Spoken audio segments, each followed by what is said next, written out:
बिस्मिल्लाहिर्रहमानिर्रहीम। अस्सलाम वालेकुम। मैं हूँ साजिदा परवीन। उम्मीद करती हूँ कि आप सब खैरियत से होंगे। आज मैं जो आपके लिए स्पेशली रेसिपी बनाने लगी हूँ वो आपको ईद के हवाले से मैं आपको बनाना सिखाऊंगी, जो बहुत ही मज़ेदार और टेस्टी है। तो आपको बाज़ार से भी लाने की ज़रूरत नहीं पड़ेगी। तो वो है चिकन दाबू। तो आइए चलते हैं, हम ईद के लिए स्पेशल चिकन दाबू बनाते हैं।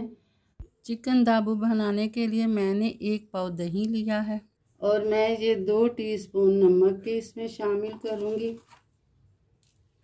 और 1 टीस्पून मैं ये लाल मिर्च का पाउडर डालूँगी। 1/2 टीस्पून हल्दी जाएगी इसके अंदर। 1 टीस्पून गरम मसाला जाएगा। ये 2 टीस्पून मैं ये कुटा हुआ ज़ीरा और कुटा हुआ सूखा धनिया डाल रही हूँ। ये आधा चम्मच मैंने काला नमक डाला है और ये 3 बड़े चम्मच हैं सिरके के। इसके अलावा ये 4 बड़े चम्मच मैदे के लिए हैं मैंने, यानी कि 1 छटांग। आधा पाव इसमें मैं बेसन डालूँगी। ज़र्दा कलर भी मैंने डाल दिया था और अब इसको मैं मिक्स कर लूँगी। थोड़ा पानी डाल के मैंने इसको मिक्स कर लिया है। ना मैदा ज़्यादा नरम होना चाहिए और ना ही ज़्यादा सख्त होना चाहिए। ये 1 किलो मैंने मुर्गी ली है, इसको इसमें डिप कर दूँगी। इसके अलावा ये लहसुन है 1 टीस्पून और अदरक भी 1 टीस्पून है और ये मैंने 4 अदद छोटी मिर्चें ली हैं। ये भी इसी में, हरी मिर्चें मैंने कूट ली हैं, ये भी इसी में जाएंगी और इसको भी हम दोबारा से मिक्स कर लेते हैं। और मेरे चैनल को सब्सक्राइब करें, लाइक करें, शेयर ज़रूर किया करें। हाँ जी, तो इसको मैं मैरिनेट करने के लिए फ्रिज में 4 घंटे के लिए रख देती हूँ। और आप अगर इसको तीखा करना चाहते हैं तो आप इसमें काली मिर्च आधा छोटा चम्मच और चाट मसाला भी आधा छोटा चम्मच डाल सकते हैं। जो मैंने चिकन को मैरिनेट करने के लिए रखा था वो पूरे 4 घंटे गुजर गए हैं।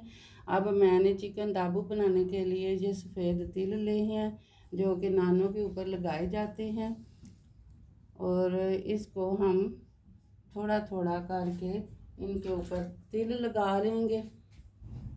बिस्मिल्लाहिर्रहमानिर्रहीम।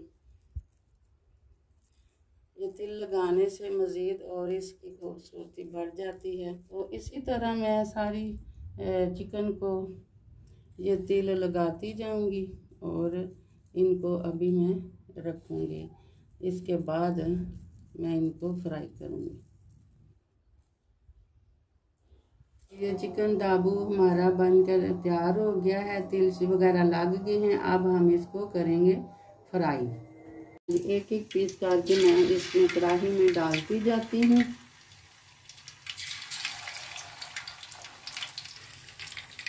तो मेरे चैनल को सब्सक्राइब करें, लाइक करें, शेयर ज़रूर किया करें। हाँ, तो आपने इसको हल्की आंच पे फ्राई करना है ताकि ये अंदर तक अच्छी तरीके से गल जाए। हाँ जी, तो ये 2 मिनट के बाद आपने इनको हिला लेना है। 2 मिनट से पहले आपने इनको हिलाना नहीं है। और मैं ये 5 मिनट एक साइड पर इसको भी और 3 मिनट रखूँगी। 5 मिनट हो जाते हैं तो फिर मैं इसकी साइड चेंज करती हूँ। अब मैं 3 मिनट इनको और फ्राई करूँगी इस एक साइड पर। जब 5 मिनट हो जाते हैं तो फिर मैं इनकी साइड चेंज करूँगी। हाँ जी, तो 5 मिनट हो गए हैं। मैं इसको बड़े आराम के साथ एक एक की साइड चेंज करती जाऊँगी। हाँ जी, तो ये चिकन दाबू हमारा बनकर तैयार हो गया है। अब हम इसको निकाल लेते हैं। हाँ जी, ये चिकन दाबू ईद स्पेशल रेसिपी बनकर हमारी तैयार हो गई है। इसके साथ ही आप मुझे इजाज़त दें। मेरा और आपका अल्लाह निगहबान।